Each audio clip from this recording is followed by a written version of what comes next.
காசு சகம் வேண்டாம், பட்டங்களை வாங்கி தரும் பதவியும் வேண்டாம்,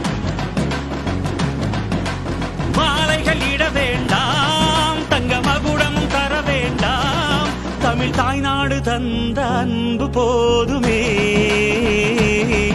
என் ஒரு துளி வியர்வைக்கு ஒரு பவுன் தங்க காசு கொடுத்தது தமிழ் அல்லவா? என் உடல் பொருள் ஆவியை தமிழுக்கும் தமிழக்கும் கொடுப்பது முறையல்லவா? சிங்கநடை போட்டு சிகரத்தில் ஏறு, எம்பேரு படையப்பா, இளப்பட்ட நடையப்பா, என்னோட உள்ளதெல்லாம் இளஞ்சிங்க படையப்பா. நெஞ்சிலாறு படையப்பா, பின்னால் 100 படையப்பா, யுத்தம் கொண்டு வருகையில் 10 வீரல் படையப்பா.